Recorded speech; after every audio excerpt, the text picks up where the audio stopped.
Hold a Slinky by the top so it hangs straight down. Open your fingers and drop it. The bottom end stays almost motionless for a moment, floating in place, while the top falls and bunches up toward it.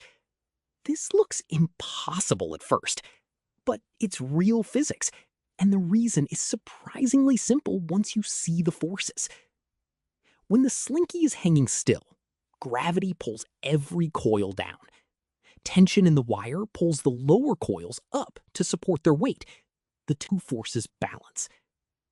The second you let go of the top, the upper coils have no support left.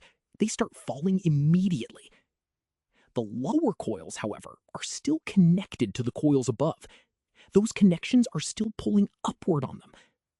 The fact that the top was released travels downward as a wave through the coils, a moving region where tension drops and the spring starts to collapse.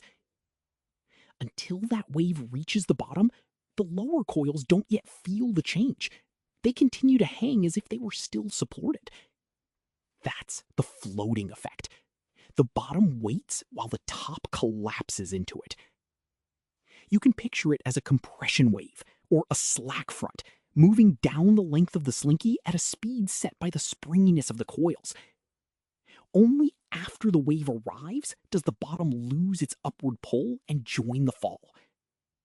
Slow motion video makes it obvious. The top drops, a clear bunch of coils travels down, and the bottom stays put until the bunch reaches it. The same wave behavior shows up in falling chains, ropes, and other flexible objects. The Slinky just makes it easy to see because the wave is slow. Grab any Slinky and try it in front of a slow motion camera on your phone.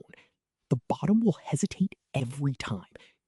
It's one of the cleanest ways to watch a mechanical wave and unbalanced forces play out in something you can hold in your hand. The next time you see a Slinky, drop it and look for the hidden wave. The physics has been there all along. Simple objects, surprising motion.